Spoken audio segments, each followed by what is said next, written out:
하나님께서는 예수 그리스도의 이름으로 말미암아 저와 여러분을 하나님의 자녀로 삼아 주셨습니다. 우리가 하나님의 자녀라는 말은 만왕의 왕이신 하나님의 자녀가 되었다는 의미입니다. 그러므로 저와 여러분의 세포 속에는 왕의 DNA가 심겨져 있습니다. 누가 인정하든 인정하지 않든 간에 분명한 사실은 저와 여러분 한 사람 한 사람에게는 다 왕의 정체성이 있다는 것입니다. 왜냐하면 하나님께서 그렇다고 분명히 말씀하셨고 그 사실을 성경에 그대로 기록하여 주셨기 때문입니다. 그렇다면 왜 하나님께서는 저와 여러분을 이 세상을 통치하는 왕으로 세워주셨을까요? 왜냐하면 하나님께서는 우리의 삶을 통해서 주님의 공의로운 통치를 이 세상에 온전히 이루고자 하셨기 때문입니다. 시편 72편은 솔로몬의 시편임과 동시에 이스라엘의 왕에 관하여 노래하는 제왕시입니다. 여기서 중요한 사실은 시편 72편이 노래하는 대상이 다름 아닌 이스라엘의 왕이라는 사실입니다. 왜 이 사실이 중요할까요? 왜냐하면 세상의 모든 왕들 중에서 오직 이스라엘 왕만이 하나님의 대리자로서의 성격을 가지고 있기 때문입니다. 그래서 우리는 시편 72편을 읽을 때에는 하나님의 대리자로서의 사명을 가지고 있는 이스라엘의 왕이 어떻게 이 세상을 다스리고 통치해야 하는가, 그 원리와 방법을 찾을 수 있습니다. 이 자리에 함께한 저와 여러분은 예수 그리스도의 이름으로 말미암아 영적인 이스라엘의 후손으로 살아가는 사람들입니다. 동시에 우리는 예수 그리스도의 이름으로 말미암아 하나님께서 허락하신 왕의 정체성을 누리면서 살아가는 존재들입니다. 우리는 시편 72편의 후반부에 해당하는 오늘 본문 말씀을 통해서 하나님께서 세우신 왕이 주님의 공의로 나라를 통치할 때에, 세상을 통치할 때에 세상이 누리는 영광과 유익이 무엇인지를 확인할 수 있습니다. 이 시간 본문을 함께 묵상하면서 왕의 정체성을 가진 우리가 하나님의 뜻대로 이 땅을 공의롭게 다스리고 통치할 때에 세상이 얻게 되는 유익이 무엇인지 함께 생각해 보겠습니다. 첫째는 왕의 공의로운 통치는 가난한 자를 구원할 수 있습니다. 가난한 자를 구원하는 것, 그것이 바로 왕의 공의로운 통치의 결과입니다. 12절부터 13절 말씀 한번 띄워주시죠. 12절부터 13절 말씀 같이 읽겠습니다. 시작. 그는 궁핍한 자가 부르짖을 때에 건지며 도움이 없는 가난한 자도 건지며 그는 가난한 자와 궁핍한 자를 불쌍히 여기며 궁핍한 자의 생명을 구원하며. 아멘. 12절, 13절 말씀을 보면은 왕의 공의로운 통치로 말미암아 가난한 자들, 궁핍한 자들이 구원을 받는 모습을 확인할 수 있습니다. 가난한 자들은 인생의 밑바닥에 다다랐을 때에 간절한 목소리로 누군가에게 도움을 요청합니다. 가난한 자들은 힘 있는 자들로부터 또 악한 자들의 억압으로 말미암아 큰 고통을 겪는 상황입니다. 하지만 이스라엘의 공의로운 왕은 가난한 자의 고통을 절대로 외면하지 않습니다. 왜냐하면 그들은 하나님께서 주시는 마음과 주님의 능력으로 온 세상을 다스리고 통치하기 때문입니다. 여기서 우리는 가난한 자들을 향한 하나님의 마음이 어떠한지를 생각해야 합니다. 하나님께서는 가난하고 궁핍한 자를 어떻게 생각하시고 그들에 대하여서 하나님은 어떠한 마음을 품고 계실까요? 신명기 10장 17절부터 19절 말씀을 보면은 하나님께서 이렇게 말씀하시거든요. 17절부터 19절 말씀 같이 한번 읽어보겠습니다. 시작. 너희의 하나님 여호와는 신 가운데 신이시며 주 가운데 주시오 크고 능하시며 두려우신 하나님이시라. 사람을 외모로 보지 아니하시며 뇌물을 받지 아니하시고 고아와 과부를 위하여 정의를 행하시며 나그네를 사랑하여 그에게 떡과 옷을 주시나니 너희는 나그네를 사랑하라. 전에 너희도 애굽 땅에서 나그네 되었음이니라. 아멘. 방금 읽은 말씀에서 우리는 하나님께서 고아와 과부를 돌보신다는 사실을 확인할 수 있습니다.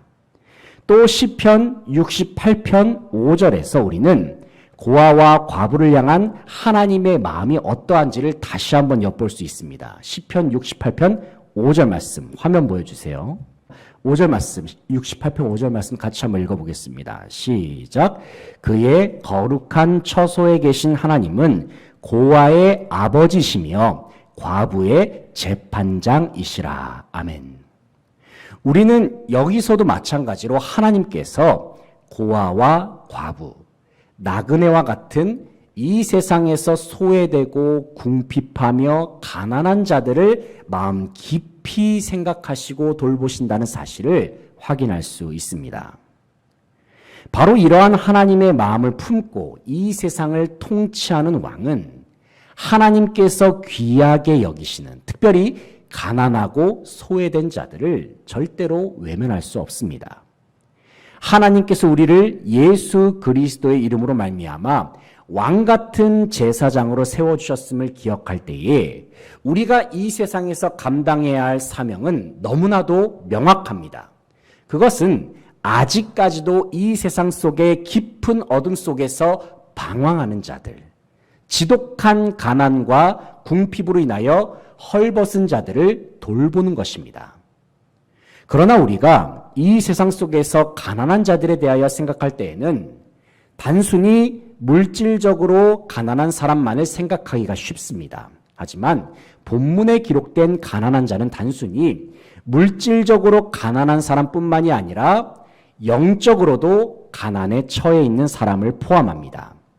이러한 사실을 염두에 두고서 다시 한번 본문을 살펴보았으면 좋겠습니다. 특별히 14절 말씀을 보시면은 시편 기자는 가난한 자들의 특징을 가리켜서 힘 있는 자들로부터 압박과 강포를 당하는 특징이 있음을 말씀합니다. 14절 말씀 같이 한번 읽어볼까요? 14절 같이 읽겠습니다. 시작. 그들의 생명을 압박과 강포에서 구원하리니 그들의 피가 그의 눈앞에서 존귀히 여김을 받으리로다. 아멘. 14절의 상반절을 보시면 그들의 생명을 압박과 강포에서 구원하리니 말씀합니다. 여기서 말하는 그들이라는 주어는 가난한 자들, 궁핍한 자들을 가리킵니다. 그러면서 시편 기자는 그들이 이 세상에서 압박과 강포를 당하는 처지에 놓여 있음을 지적하고 있습니다.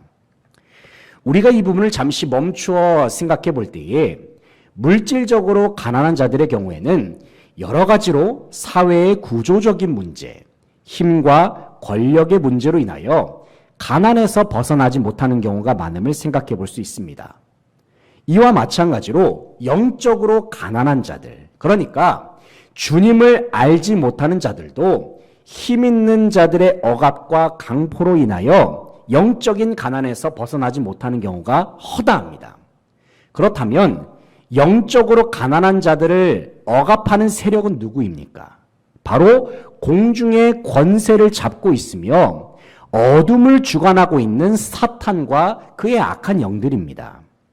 바로 이러한 현실 속에서 예수 그리스도의 이름으로 말미암아 왕의 정체성을 가진 우리가 해야 할 일이 무엇입니까? 그것은 이 세상의 한 영혼 한 영혼을 불쌍히 여기는 마음을 품으면서 온 세상에 생명의 복음을 전파하는 것입니다. 왜 그렇게 해야 합니까? 왜냐하면 가난한 영혼은 생명의 복음을 듣고 예수 그리스도의 이름을 영접할 때에만 가난에서 벗어나서 풍성한 삶을 누릴 수 있기 때문입니다. 사랑하는 성도 여러분, 아직도 이 세상에는 영적인 가난, 물질적인 가난으로 허덕이는 사람들이 많이 있습니다. 하나님께서는 지금도 그들을 바라보시면서 안타까워하고 계시고 그들을 돌보기를 원하고 계십니다. 하나님의 마음을 품고 가난한 자들을 향해 도움의 손길을 내미는 저와 여러분 되시기를 소망합니다. 무엇보다도 우리를 존귀하게 하시고 풍성케 하시는 예수 그리스도 이름을 그들에게 전파함으로 복음으로 그들을 구원하고 복음으로 그들에게 풍성함을 선물로 줄 수 있는 저와 여러분 되시기를 소망합니다. 둘째는 왕의 공의로운 통치는 세상에 복을 흘려보낼 수 있습니다. 세상에 복을 흘려보내는 것, 그것이 왕의 공의로운 통치의 결과입니다. 17절 말씀 같이 한번 읽어보겠습니다. 17절 시작. 그의 이름이 영구하며 그의 이름이 해와 같이 장구하리로다. 사람들이 그로 말미암아 복을 받으리니 모든 민족이 다 그를 복되다 하리로다. 아멘. 17절의 하반절을 보시면 사람들이 그로 말미암아 복을 받으리니 모든 민족이 다 그를 복되다 하리로다 말씀합니다. 여기서 우리는 이스라엘 왕이 공의로운 통치를 성실하게 수행할 때에 온 세상 가운데 하나님의 복이 흘러 넘친다는 사실을 알 수 있습니다.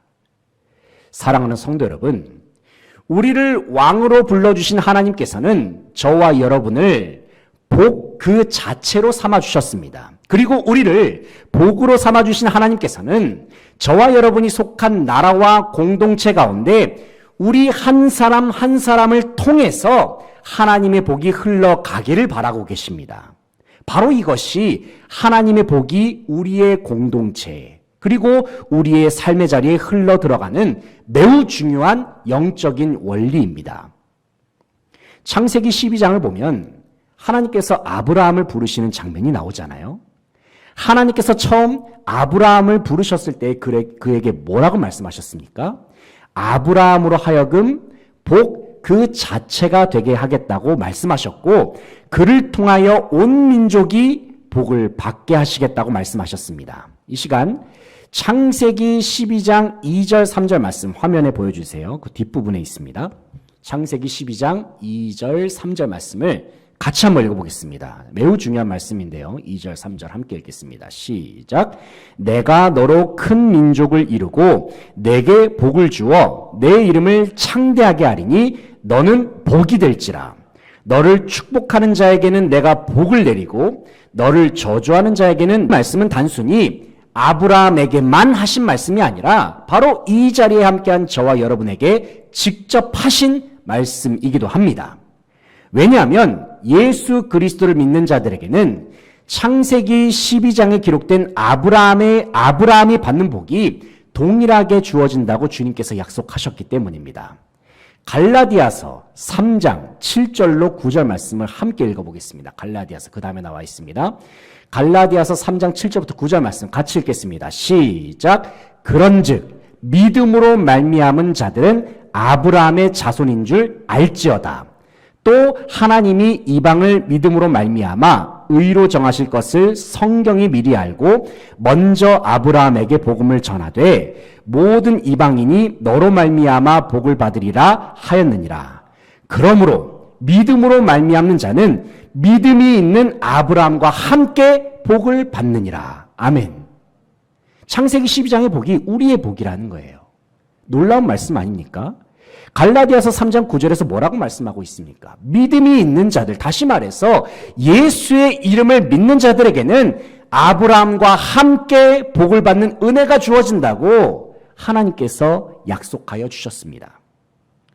그러므로 우리가 예수 그리스도 이름을 확실하게 믿고 의지하고 있다면 땅의 모든 족속이 너로 말미암아 복을 받는다는 이 말은 바로 저와 여러분을 향한 말씀이기도 합니다.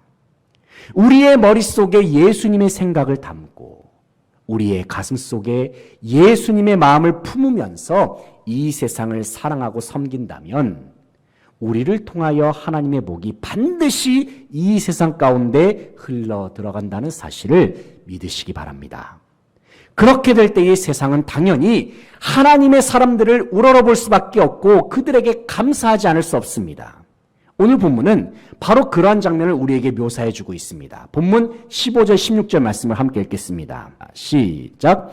그들이 생존하여 스바의 금을 그에게 드리며 사람들이 그를 위하여 항상 기도하고 종일 찬송하리로다. 산 꼭대기의 땅에도 곡식이 풍성하고 그것의 열매가 레바논같이 흔들리며 성에 있는 자가 땅의 풀같이 왕성하리로다. 아멘. 방금 읽은 말씀에서 우리는 왕의 공의로운 통치로 말미암아 세상의 모든 사람들이 왕에게 감사하고 또 그 은혜에 보답하는 장면들을 확인할 수 있습니다.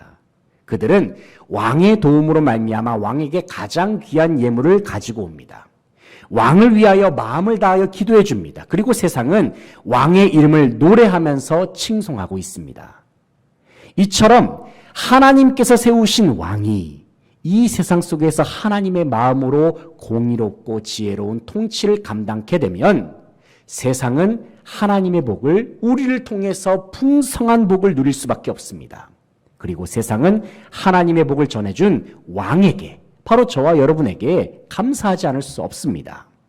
바로 이러한 모습이 교회와 세상이 맺어야 할 가장 이상적인 관계의 모습 중에 하나입니다. 교회는 세상에게 복을 흘려 보내야 하고 세상은 교회로 말미암아 자신들에게 복이 흘러 들어온다는 사실을 깨달을 수 있어야 합니다. 우리가 사는 이 세상에 복을 흘려보내는 저와 여러분 되시기를 축복합니다. 특별히 복의 근원 되시는 예수 그리스도 이름을 이 세상에 소개함으로 인해서 진정한 은혜와 부흥의 물결을 온 세상에 일으킬 수 있는 저와 여러분 되시기를 소망합니다. 마지막으로 왕의 공의로운 통치는 하나님의 영광을 나타낼 수 있습니다. 하나님의 영광을 드러내는 것, 그것이 바로 왕의 공의로운 통치의 결과입니다. 18절 19절 말씀 같이 읽겠습니다. 18절 19절 시작. 홀로 기이한 일들을 행하시는 여호와 하나님 곧 이스라엘의 하나님을 찬송하며 그 영화로운 이름을 영원히 찬송할지어다. 온 땅에 그의 영광이 충만할지어다. 아멘 아멘. 방금 읽은 말씀 속에서 시편 기자는 시편 72편 전체를 마무리 지으면서 왕의 공의로운 통치로 말미암아 드러나는 하나님의 찬란한 영광을 노래하고 있습니다.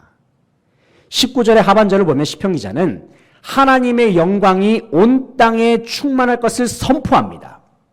우리는 이 말씀을 통해서 우리에게 주어진 삶의 자리에서 왕의 정체성을 가지면서 살아야 할 궁극적인 목적이 무엇인지를 확인할 수 있습니다. 그것은 하나님의 영광을 온 세상에 드러내고 하나님의 영광을 온 세상에 선포하며 하나님의 영광을 이 세상 한복판에서 찬양하기 위해서입니다. 사랑하는 성도 여러분, 저와 여러분이 하나님께서 세우신 왕으로서 공의로운 통치, 공의로운 섬김을 감당해야 하는 이유가 무엇입니까? 그것은 바로 우리를 통해서 오직 하나님만 영광 받으시기 위해서입니다. 이러한 의미에서 세상에서 우리가 살아가는 모습, 우리가 행동하는 모습은 너무나도 중요합니다. 왜냐하면 우리의 모습에 따라서 하나님의 영광이 드러나느냐, 그렇지 않느냐의 여부가 결정될 수 있기 때문입니다. 우리는 하나님께서 세우신 왕으로서 우리의 삶의 자리에서 주님께 영광을 돌리면서 살아야 합니다. 우리는 주님께서 정하신 예배 시간에 하나님의 이름을 전심으로 높여드려야 합니다. 그러나 우리의 예배는 단순히 예배당 안에서만 머물러 있는 것이 아닙니다. 하나님께서는 예배당에서뿐만이 아니라 우리의 삶의 현장 속에서도 높임 받으시기를 원하시고 영광 받으시기를 원하십니다. 우리의 가정에서 하나님은 높임 받으시기를 원하십니다. 우리의 직장에서 하나님은 높임 받으시기를 원하십니다. 우리의 모든 대화, 우리의 모든 행동, 우리가 가는 모든 발걸음 속에서 하나님은 높임을 받으시기를 진정 바라고 계십니다. 주어진 모든 삶 속에서 하나님의 마음과 생각을 품으면서 세상을 사랑하고 섬기는 하나님의 공의로운 통치를 감당함으로 인해서 주님 앞에 큰 영광을 돌려드릴 수 있는 모든 성도들 되시기를 간절히 바라고 소망합니다. 이제 말씀을 정리하겠습니다. 사랑하는 성도 여러분, 하나님께서는 우리를 예수 그리스도의 이름으로 구원하셔서 존귀한 하나님의 자녀로 삼아주셨습니다. 그리고 하나님께서는 저와 여러분 한 사람 한 사람을 왕같은 제사장, 하나님의 통치를 실현하는 하나님의 대리자, 왕으로 삼아주셨습니다. 우리는 주님께서 세우신 왕으로서 하나님의 생각과 주님의 마음을 가지고 이 세상을 다스리고 통치해야 합니다. 하나님의 마음을 가지고 하나님의 생각을 가지고 그리스도 예수의 마음을 품고 이 세상을 통치해야 합니다. 우리가 예수 그리스도의 이름으로 말미암아 이 세상 속에서 하나님의 통치를 온전히 구현하고 실현할 때에 모든 가난하고 소외된 자들은 구원을 받을 수 있습니다. 온 세상이 여러분으로 말미암아 복을 받을 수 있습니다. 그리고 여러분의 통치와 섬김으로 인해서 하나님께서 온 세상 가운데 높임을 받으실 것입니다. 하나님께서 우리를 왕으로 부르신 뜻과 목적을 기억하면서 주님께서 주신 힘과 능력으로 귀한 사명을 담대하게 충성스럽게 잘 감당하며 나아가는 모든 수지광성의 성도들 다 되시기를 간절히 바라고 소망합니다. 함께 기도하겠습니다.